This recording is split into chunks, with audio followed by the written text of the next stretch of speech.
ഇവിടെ ഇരിക്കുന്ന പലർക്കും ദൈവത്തെ അറിയാം, പക്ഷെ നമ്മുടെ സഹനം കാണുന്ന ദൈവത്തെ പലർക്കും അറിയില്ല. പറഞ്ഞേ ഹല്ലേലൂയാ. എന്നതാ കേട്ടതെല്ലാം മറന്നാൽ ഇത് മറക്കരുത്. അത് എവിടെ എഴുതിയിട്ടുണ്ടെന്ന് അറിയാമോ? ദാനിയേലിന്റെ പുസ്തകത്തിനകത്ത് ദാനിയേലിനെ രാജാവ് ശിക്ഷയായിട്ട് കൊണ്ടുപോയി ബാബിലോണിലെ സിംഹക്കുഴി കൊണ്ടുപോയിട്ടിട്ടുണ്ട്. സിംഹക്കുഴി. എന്നിട്ട് വാതിൽ അടച്ചു. ദാനിയേൽ സിംഹക്കുഴി കിടക്കുക. അപ്പോൾ വേറൊരു നാട്ടിലുള്ള ഒരു പ്രവാചകരെ ദൈവം മുടിക്കുത്തിനകത്ത് പിടിച്ച് അപ്പവും ഭക്ഷണവും കൊണ്ടുവരിക.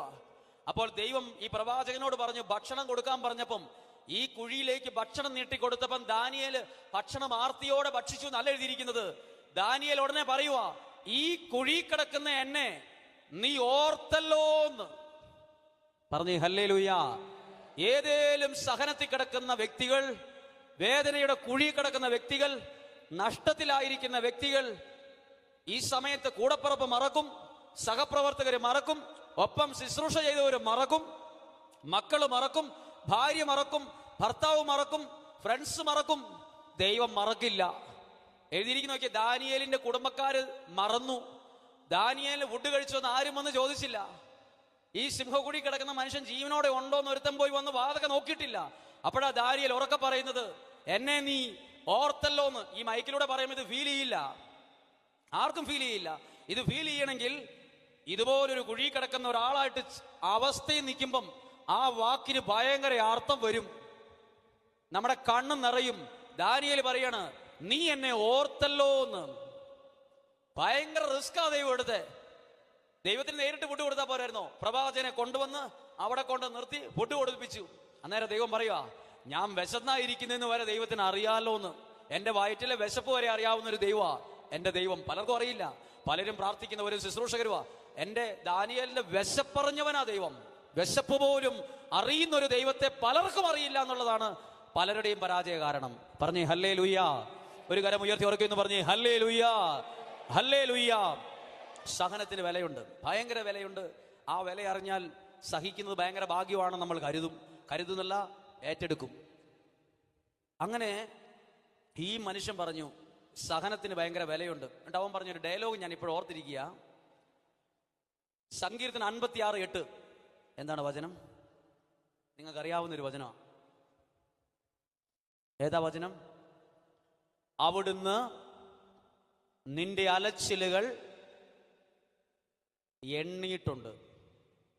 നിങ്ങൾ ആരെങ്കിലും എണ്ണിയിട്ടുള്ളവരുണ്ടെങ്കിൽ ഒന്ന് കൈവക്കാവോ?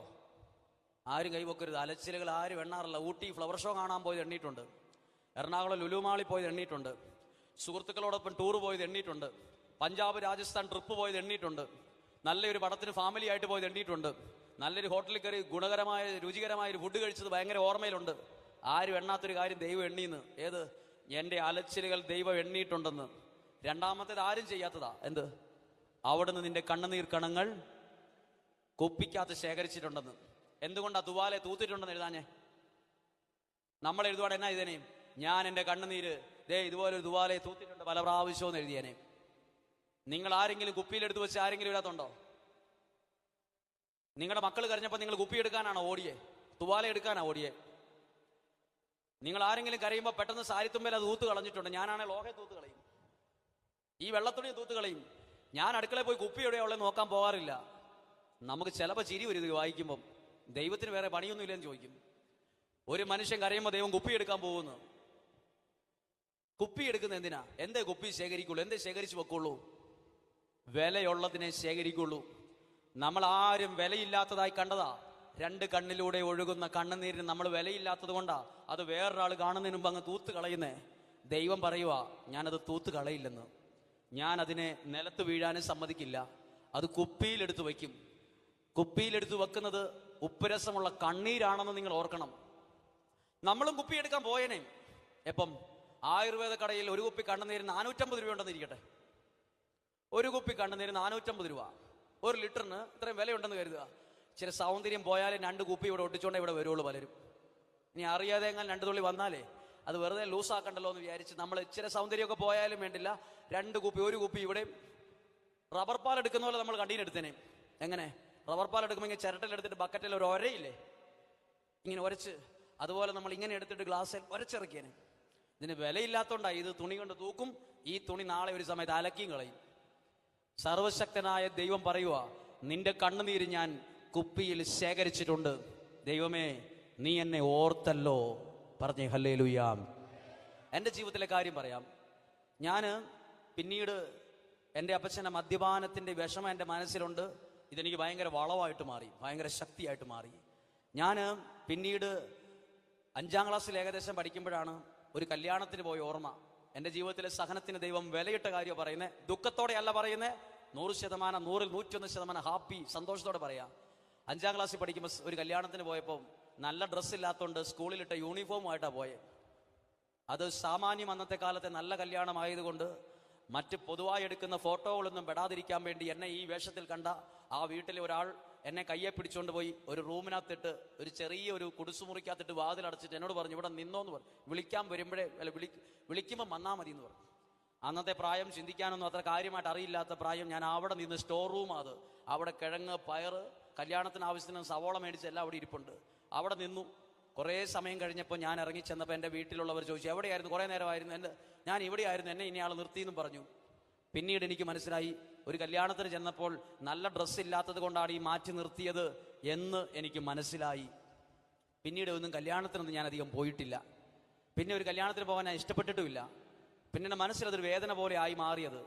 പിന്നീട് ഞാൻ സെമിനാരിൽ ചേർന്നു. 7 വർഷം കഴിഞ്ഞ് വീട്ടിൽ അവധിക്ക്, സെമിനാരിൽ അവധിക്ക് വരുമ്പോൾ എൻ്റെ കുടുംബക്കാരൊരു കല്യാണത്തിന് പോവുകയാണ്.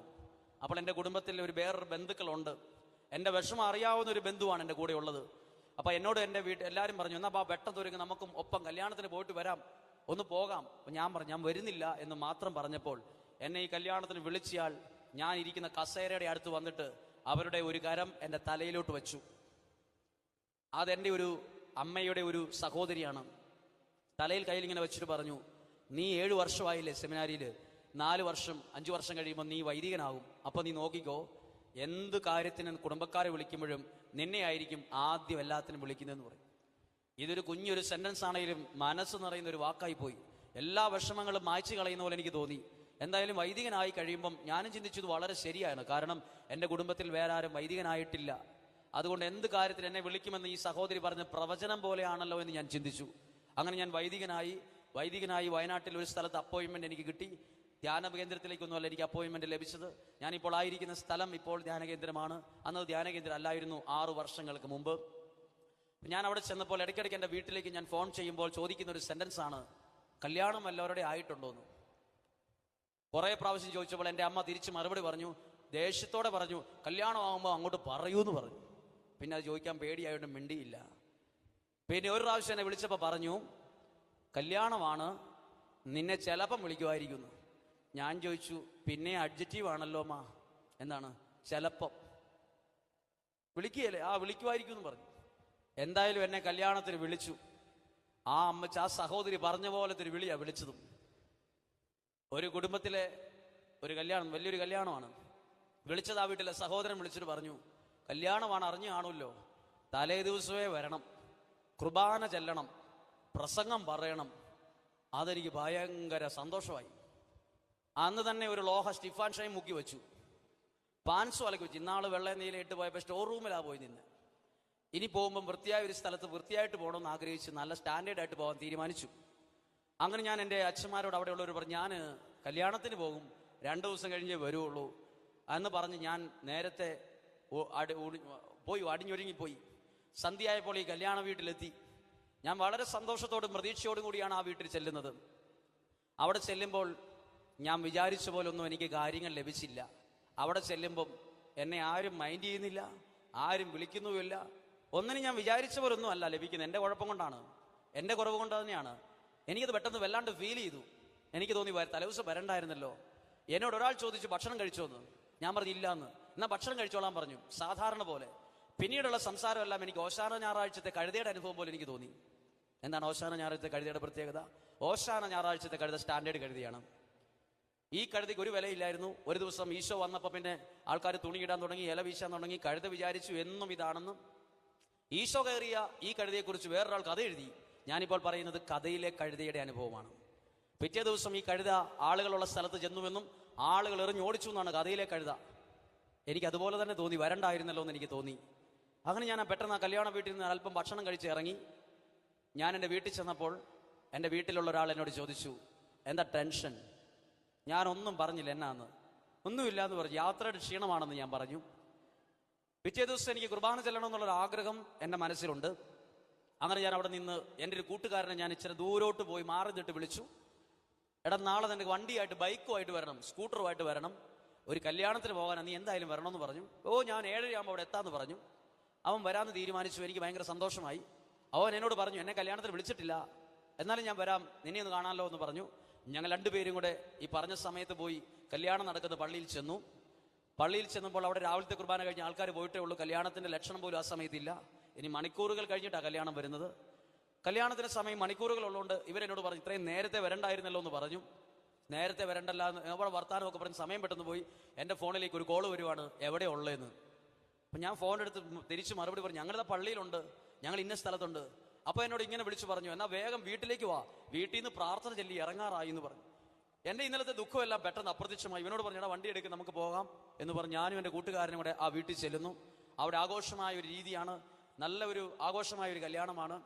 ഞാൻ അവിടെ ചെന്നപ്പോൾ ഈ കല്യാണം കഴിക്കുന്ന ചെറുക്കൻ, ഈ മനുഷ്യൻ, ഇവനെ ഞാൻ വർഷങ്ങൾക്ക് മുമ്പ് കണ്ടൊരു പരിചയമുള്ളൂ. കാരണം പ്രത്യേക കാരണത്താൽ സ്ഥലമൊക്കെ വിറ്റുപോയി. രണ്ടുപേരും ഞാൻ സെമിനാരിൽ ചേർന്നു. ഞാൻ അവധിക്ക് വരുമ്പോൾ ഇവനെന്തായാലും വിദേശത്ത് ജോലിയായിരുന്നു.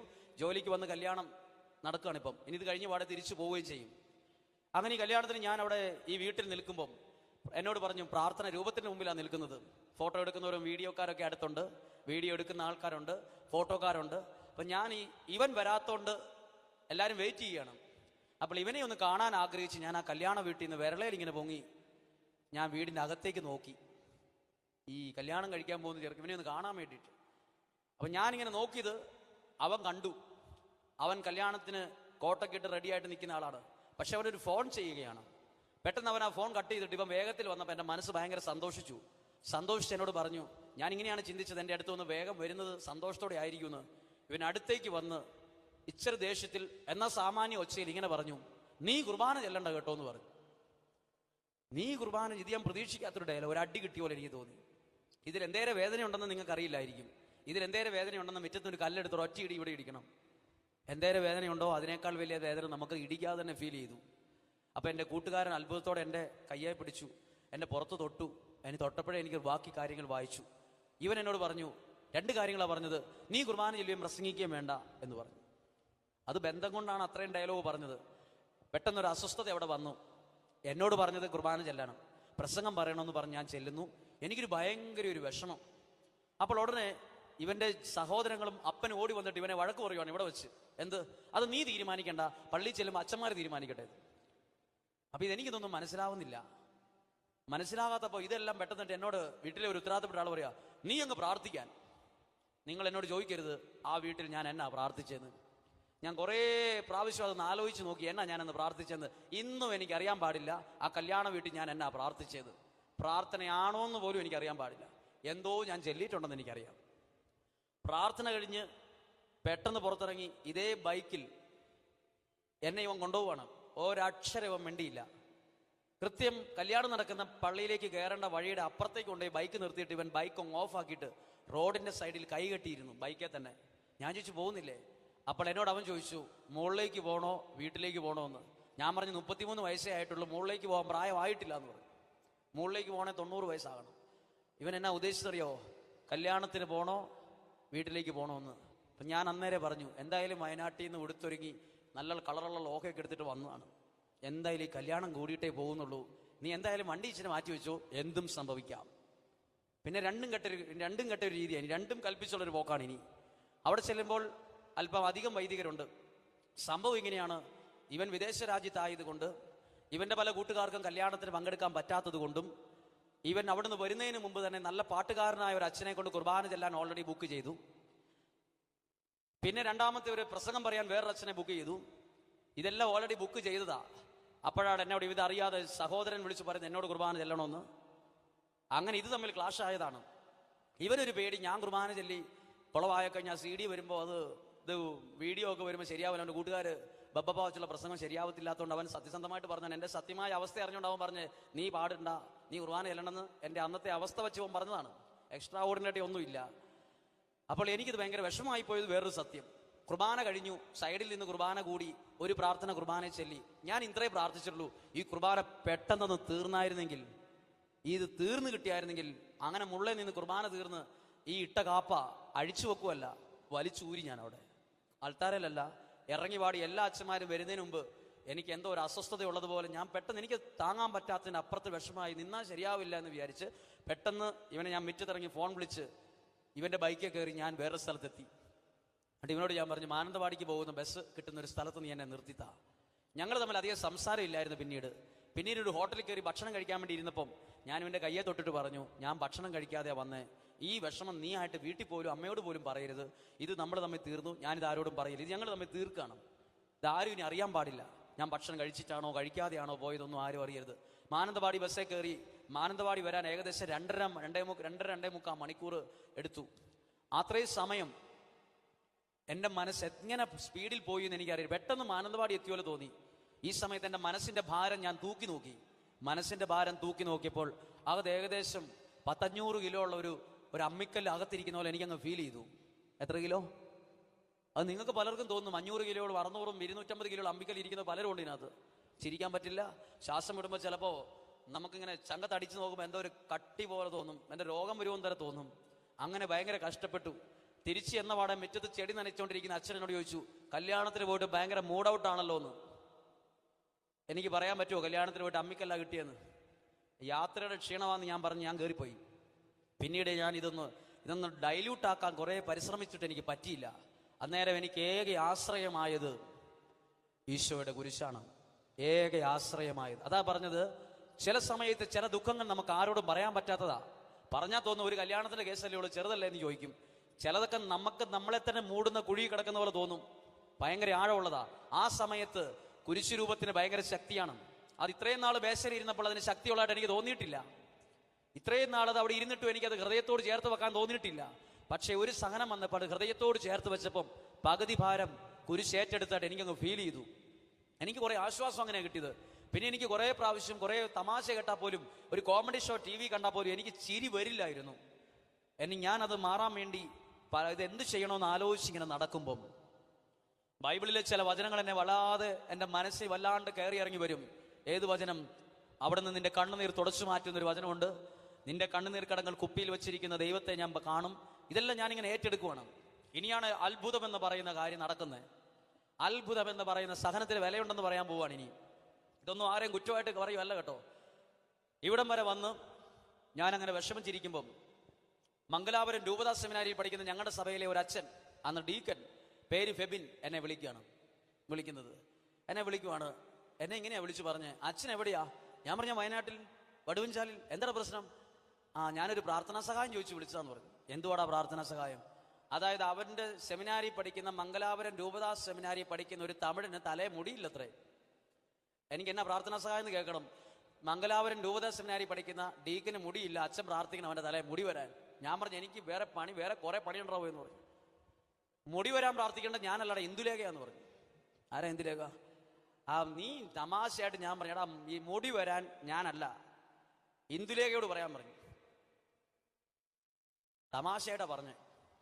അപ്പൊ പറഞ്ഞു, ഇവൻ എന്നോട് പറഞ്ഞു, അച്ഛാ ഇവനെ നമ്മളെല്ലാം രാവിലെ എഴുന്നേറ്റ് തലമുടി കണ്ണാടി നോക്കിട്ട് ഇങ്ങനെ ചെയ്യില്ലേ, ഇവൻ എല്ലാവരും ചെയ്യാൻ വരും, ചീപ്പ് വേണ്ട ഇവന്, തലയിലൊന്നുമില്ല. അപ്പൊ ഇവൻ കൈകൊണ്ട് ചെയ്യൂന്ന്, എന്നിട്ട് കണ്ണാടിയോട് പറയൂന്ന്, കുറച്ച് മുടി ഉണ്ടായിരുന്നെങ്കിൽ എന്ന്. ആരോട് പറയും? കണ്ണാടിയിൽ കാണുന്ന ഇവനോട് തന്നെ ഇവൻ പറയുക, ഇച്ചിരി മുടി ഉണ്ടായിരുന്നെങ്കിൽ എന്ന്. ഈ മുടിയുള്ളതിന്റെ വില അറിയണം. എന്നാ ചെയ്യണമെന്നറിയോ? എന്തറിയണം? മുടി ഇപ്പോൾ ഉള്ളതുകൊണ്ട് അതിന്റെ വില അറിയില്ല. മുടി ഇല്ലാത്ത ഒരാൾ ചോദിച്ചു മുടിയുള്ളവന്റെ വില ഭയങ്കര വിലയാ, ഭയങ്കര വിലയാ. തിരുവനന്തപുരം RCC പോയിട്ടേ ക്യാൻസർ ബാധിച്ച് 10-15 കീമോ ചെയ്ത് പലർക്കും മുടിയില്ല, പിരികരോമവും ഇല്ല. അവരുടെ മനസ്സിലൊരു വലിയ വേദനയാ, തലയിൽ മുടിയില്ല. അതുകൊണ്ട് വലിയൊരു കറുത്ത തുണിയൊക്കെ കെട്ടി നടക്കും. അവരോട് ചോദിക്കണം മുടിയുടെ വില. ഇപ്പം കുറച്ച് എണ്ണവേലും ഇത്രയും പറ്റിച്ചു വെക്കാനുള്ളതുകൊണ്ട് അതിന്റെ വില അറിയത്തില്ല. ഒരു ഭയങ്കര വിലയാ. അതാ ഈശോ പറഞ്ഞ അത് എണ്ണീട്ടുണ്ടെന്ന് ഞാൻ. ഹല്ലേലൂയ. അപ്പൊ ഏത് പോട്ടെ. അപ്പോ ഈ ഒരു കാര്യം ഇവൻ കേട്ട് തമാശയായിട്ട് ഞാൻ കരുതി, തള്ളിക്കളഞ്ഞു. പിന്നെ അവന്റെ തലയിൽ മുടി വരാൻ വേണ്ടി ഞാൻ പ്രാർത്ഥിക്കാൻ പോവല്ലേ. കുറച്ചു നാൾ കഴിഞ്ഞ് ഇത് ഞാൻ വിട്ടു, മനസ്സിനെ കളഞ്ഞു. അപ്പോൾ എനിക്കൊരു ഐഡിയ തോന്നുവാണ്, എൻ്റെ മനസ്സിലൊരു ഐഡിയ. പണ്ട് എൻ്റെ കൂടെ സെമിനാരി പഠിച്ച ഒരു മനുഷ്യൻ കാലെ കൊണ്ട എല്ലിമുള്ളിന്റെ വേദന ഏറ്റെടുത്ത് പ്രാർത്ഥിച്ചിട്ട് അത് അവന്റെ അപ്പച്ചന്റെ മദ്യപാനം മാറ്റിയതാ. എനിക്ക് മനസ്സിലൊരു പരീക്ഷണമല്ല, ഒരു പരീക്ഷണം നടത്താൻ തീരുമാനിക്കുകയാണ്. എന്തെന്നറിയോ പരീക്ഷണം ഇതാ ചെയ്തത്. ഞാനിങ്ങനെ ചിന്തിച്ചു, എനിക്കൊരു കല്യാണത്തിന് പോയപ്പോൾ ഒരു അമ്മിക്കല്ല് കിട്ടിയിട്ടുണ്ട്. ഞാനത് പോസ്റ്റ് ഓഫീസിൽ കൊണ്ടിട്ട് മംഗലാപുരത്തിന് വിടാൻ പോയി. ആർക്ക്? ഇതുകൊണ്ട് എനിക്കൊരു വലിയ ഗുണമായിട്ടില്ല. അതുകൊണ്ട് ഞാനിങ്ങനെ മനസ്സിൽ പ്രാർത്ഥിച്ചു. പള്ളിയിൽ നിന്നല്ല പ്രാർത്ഥിച്ചത്, ഒരു വഴിയിൽ നിന്നാണ് പ്രാർത്ഥിച്ചത്. പ്രാർത്ഥനയല്ല, വെറുതെ മനസ്സിൽ പറയുക, ദൈവമേ, എൻ്റെ മനസ്സിൽ കിടന്ന ഈ സഹനത്തിന് വല്ല വിലയുണ്ടെങ്കിൽ അത് ഏതോ ആ മംഗലാപുരത്ത് താമസിക്കുന്ന ആ വൈദിക വിദ്യാർത്ഥിക്ക് തലമുടിയായിട്ട് വന്നോട്ടെ, എനിക്ക് വേണ്ട. എന്തേലും ഗുണമുണ്ടെങ്കിൽ. ഞാൻ പിന്നെ ഇതിനെക്കുറിച്ച് മുടി വന്നോ ഇതൊന്നും അന്വേഷിക്കാൻ പോയിട്ടില്ല. ഒരു ശവോടക്കിന് ഞാൻ ചെല്ലുമ്പോൾ ഫെബിൻ എന്ന് പറയുന്ന ആൾ അപ്പുറത്ത് നിൽക്കുന്നു. അപ്പോൾ ഇവൻ എന്നെ കണ്ടപാടെ പറഞ്ഞു, കണ്ടിട്ടേ പോകാവുള്ളെന്ന്. അപ്പോഴേ എനിക്ക് മനസ്സിലായി, ഈ അമ്മിക്കല് വേണ്ടി പുള്ളിക്ക് എന്തോ പരിക്ക് പറ്റി, എന്തോ വയ്യാണ്ട് കിടക്കുകയെന്ന് തോന്നി. ഞാൻ പതുക്കെ മുങ്ങി അവിടുന്ന്. ഞാൻ പറഞ്ഞു, കാണാൻ ഒത്തില്ലെന്ന് പിന്നീട് ഫോൺ വിളിച്ചു പറഞ്ഞു. ഞാൻ പെട്ടെന്ന് പറഞ്ഞു, ഇവനെ കാണാൻ ഞാൻ നുണ പറഞ്ഞു. ഞാൻ അവിടുന്ന് മുങ്ങി. അടക്ക് കഴിഞ്ഞപ്പോൾ എന്നെ കാണണമെന്ന് പറഞ്ഞായിരുന്നു സ്നേഹത്തോടെ. പിന്നീട് ഞാൻ ഫോൺ വിളിച്ച് ചോദിച്ചു, എനിക്ക് കാണാൻ പറ്റിയില്ല, എന്തുവാ കാണണമെന്ന് പറഞ്ഞു ഞാൻ ചോദിച്ചു. അപ്പോൾ ഇവൻ പറയുകയാണ്, അച്ഛാ, അവൻ്റെ തലയിൽ മുടി വന്ന വിവരം സന്തോഷത്തോടെ പറയാൻ വേണ്ടിയാ. അപ്പം ഞാൻ പറഞ്ഞു, എടാ, കരിസ്മാറ്റിക്കാരെ നീ കളിയാക്കരുത്, കരിസ്മാറ്റിക്കാരെ കളിയാക്കരുതെന്ന് ഞാൻ പറഞ്ഞു. കരിസ്മാറ്റിക്കാരെ കളിയാക്കിയതല്ലെന്ന് പറഞ്ഞ് എനിക്കത് അത്ഭുതമാണ്. ഞാൻ പറയട്ടെ, അമ്മിക്കല്ലിന് ഇത്രയും വിലയുണ്ടെന്ന് ഇപ്പോഴാണ് അറിഞ്ഞ്. അതുകൊണ്ട് ഇന്ദുലാക വേണ്ട കേട്ടോ, അമ്മിക്കല്ല് ഇച്ചിരിച്ച് അരച്ച് തേച്ചാൽ മതി, തലമുടി വരും. ആരും അമ്മിക്കല്ല് എടുക്കാൻ പോകരുത്. പറഞ്ഞേ ഹല്ലേലൂയ. ഞാൻ പറഞ്ഞത്, നമ്മുടെ ഹൃദയത്തിനകത്തിരിക്കുന്ന സഹനം ഈശോയുടെ കുരിശിനോട് ചേർത്ത് വയ്ക്കുമ്പം അത് അപ്പുറത്ത് മിറക്കിൾ, അത്ഭുതമായി മാറും. അതാ പത്രോസ്ലിഹ പറഞ്ഞ്, ദൈവചിന്തയോടെ സഹിക്കുന്ന സഹനം അനുഗ്രഹ കാരണമാകും. പറഞ്ഞേ ഹല്ലേലൂയ.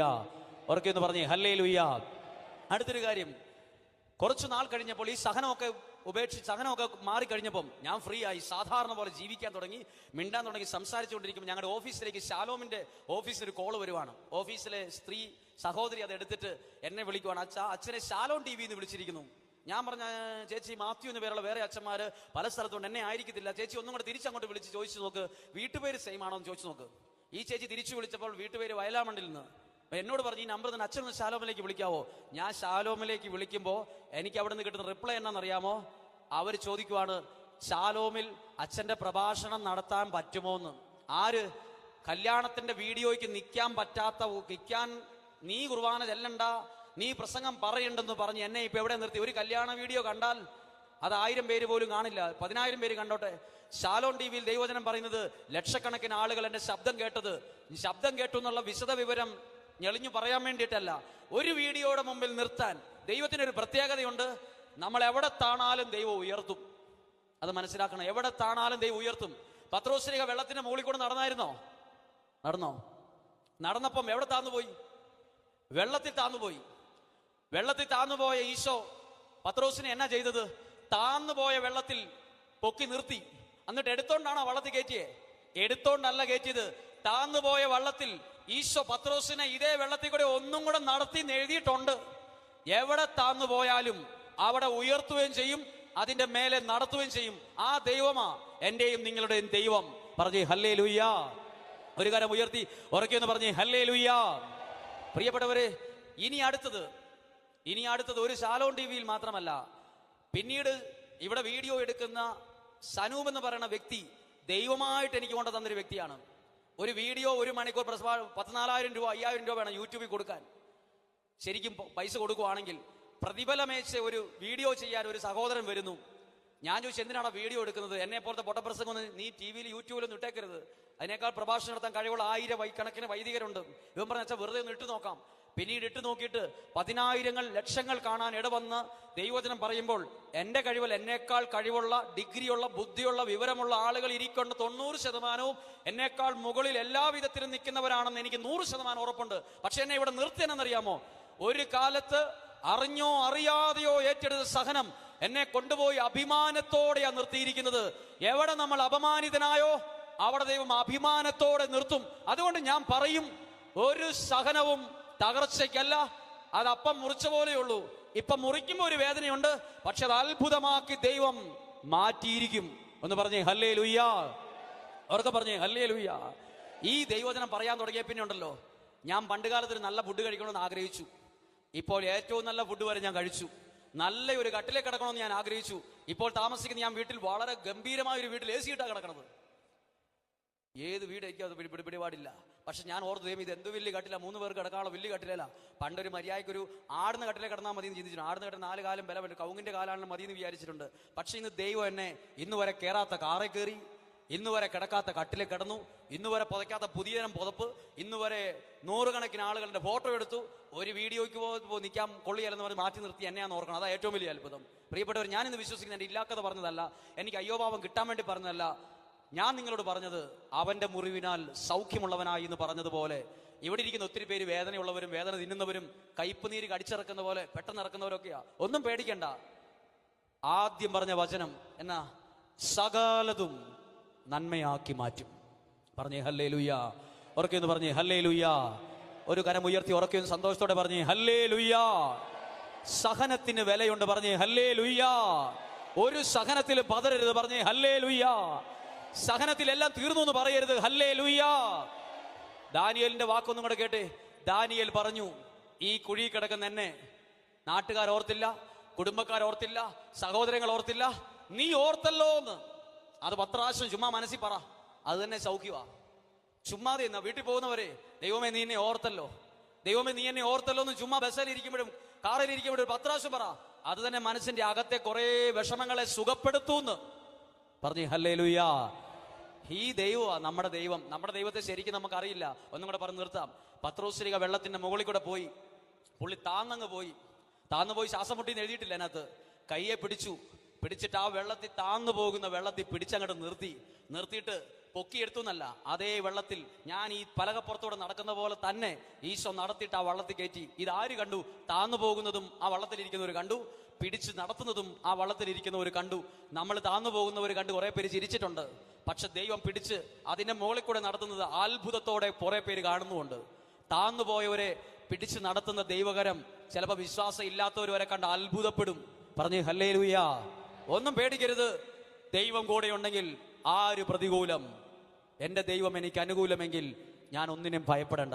പറഞ്ഞേ ഹല്ലേലൂയാ.